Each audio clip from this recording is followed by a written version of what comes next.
ओम श्री गणेशाय नमः। ओम श्री गणेशाय नमः। ओम श्री गणेशाय नमः। ओम नमः शिवाय। ओम नमः शिवाय। ओम नमः शिवाय।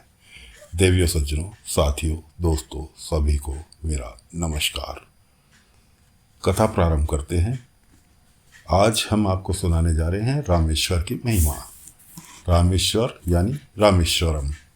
भगवान श्री राम पिता दशरथ की आज्ञा से जब वन में आए तो उनकी पत्नी सीता जी को रावण चुरा कर ले गया। हनुमान जी सीता का पता लगाने के लिए लंका गए। लंका जाकर सीता जी का पता लगाया और उनका संदेश श्री रामचंद्र जी को दिया।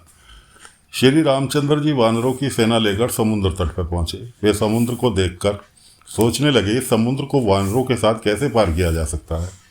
श्री रामचंद्र जी ने पार्थिव शिवलिंग की स्थापना करके उनकी पूजा करने लगे तथा समुद्र को पार करने के लिए शिव जी से प्रार्थना करने लगे। इस पर भगवान शिव जी प्रकट होकर रामचंद्र जी से वर मांगने के लिए कहने लगे।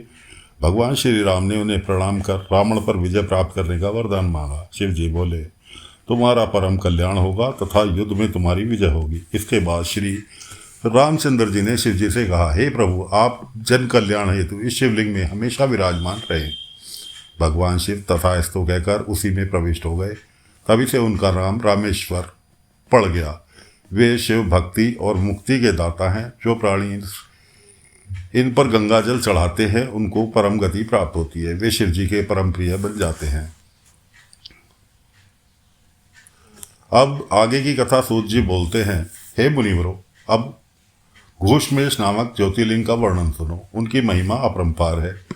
दक्षिण दिशा में देव नाम का एक सुंदर पर्वत है। वहाँ सुधर्मा नाम का एक श्रेष्ठ ब्राह्मण रहता था। वह भारद्वाज गोत्र का था। उसकी पत्नी का नाम सुदेहा था। सुदेहा प्रतिदिन अग्निहोत्र करने वाली शिव जी की परम भक्त महिला थी, परंतु वह निसंतान थी। सुधर्मा को इस बात को तो इसका कोई दुख नहीं था, परंतु उसकी पत्नी सुदेहा दुखी रहती थी। वह पुत्र की प्राप्ति चाहती थी। इस पर पति अपनी पत्नी को समझाता कि सभी संबंध स्वार्थ लिए होते हैं। माता पिता पुत्र आदि सभी को हमने देख लिया है। कभी कभी पत्नी के ज़्यादा दुखी होने पर वह उसे फटकार लगाकर चुप करा देता था। वह हमेशा शिव जी की भक्ति में ही लगा रहता था। एक दिन की बात है, सुदेहा अपनी सहेलियों के साथ मन बहलाने हेतु चली गई। वहाँ पर उसका कई स्त्रियों के साथ झगड़ा हो गया।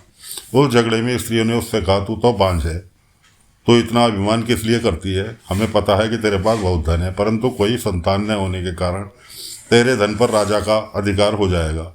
यह धन दौलत तेरे किस काम की रहेगी? हमारा धन तो हमारे पुत्रों के काम आ जाएगा।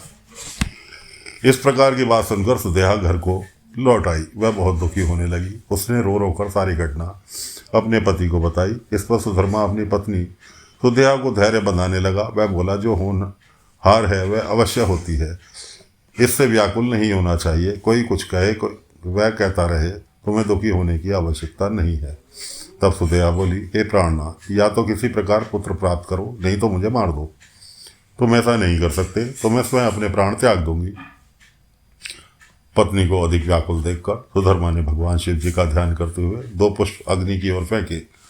इन दोनों में दाहिना पुष्प पुत्र देने वाला है। मन में यह सोचकर वह पत्नी से बोला, इनमें से एक पुष्प उठा लो। पत्नी ने शिव जी की माया से बाईं ओर का पुष्प उठा लिया। इस पर सुधर्मा अपनी पत्नी सुदेहा से बोला, हे कल्याणी, अब तुम पुत्र प्राप्ति की कामना को छोड़ दो और भगवान भजन में ध्यान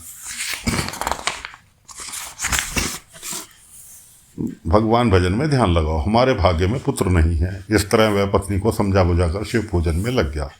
कुछ समय पश्चात सुदेहा फिर बोली, हे प्राणनाथ, मेरे गर्भ से यदि पुत्र प्राप्त नहीं होता है तो आप दूसरा विवाह कर लो। मैं यह बात प्रसन्न मन से सोच समझ कर कह रही हूँ।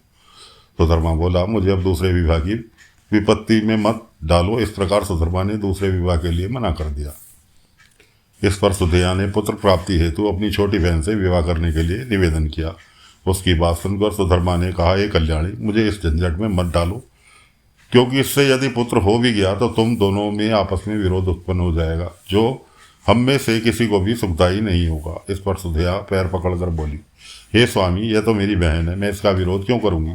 आप निश्चिंत रहें। सुदेहा ने जोर जबरदस्ती करके अपनी छोटी बहन का विवाह अपने पति सुधर्मा के साथ करा दिया। उसकी बहन का नाम घुष्मा था। सुधर्मा ने सुदेहा से कहा कि यह तुम्हारी बहन अब तुम्हारी सौत बन गई है।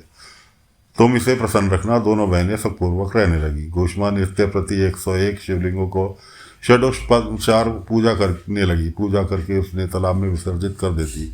इस प्रकार उसकी संख्या 1 लाख तक पहुंच गई। तब भगवान शंकर ने प्रकट होकर उसे एक सुंदर गुणवान पुत्र का वरदान दिया। उसकी कृपा से घोषमा को गुणवान तेजस्वी पुत्र प्राप्त हुआ। पुत्र पाकर सुधर्मा बहुत प्रसन्न हुई, परंतु बाद में दोनों बहनों में ईर्ष्या उत्पन्न हो गई। घोषमा का पुत्र जब बड़ा हो गया तो सुधर्मा ने उसका विवाह एक श्रेष्ठ ब्राह्मण की कन्या से कर दिया। घोषमा ने प्रेमवश पुत्र वधु को अपनी बड़ी बहन सुदेहा के चरणों में बैठाकर कहा, ये आपके पुत्र और पुत्र वधु हैं। बहू से कहा, हे पुत्री, ये तेरी सास हैं, इनका तुम सब तरह से सेवा करना। इस प्रकार वह नित्य शिव पूजन कर के गृह कार्यों में लग जाती, परंतु सुदेश की ईर्ष्या बढ़ने लगी। एक दिन उसने रात्रि में सोए हुए पुत्र की बोटी बोटी कर उसी तालाब में डाल दिया जिसमें घोषमा शिव पूजन कर पार्थिव लिंगों का विसर्जन करती आती थी। प्रातःकाल जब उसकी पत्नी ने अपने पति को नहीं देखा, तब वह वहाँ खून देखा तो वह दहाड़ मारकर रोने लगी। घोषमा को भी महान दुख हुआ। सुधिया बनावटी आंसू बहाने लगी। सुधर्मा घर पर आया तो उसने सभी को धैर्य बंधाता हुआ बोला, इसमें आप शोक मत करो, भगवान की ऐसी ही मर्जी होगी, इसमें हमारा कोई वश नहीं है। वह बोला, घोषमे, तुम शिव पूजन बंद मत करो। इस तरह पति के समझाने पर वह पति की आज्ञा से तालाब पर शिव पूजन करने गई। पार्थिव शिवलिंग पूजन के बाद जब वह घर लौटने लगी तो उसे अपने पुत्र को किनारे पर खड़ा देखा। वह बोला, हे माता, मैं आपके तप और शिवजी की कृपा से मर जाने के बाद भी जीवित हो गया हूँ। माता ने शिवजी की बार बार पूजा अर्चना की।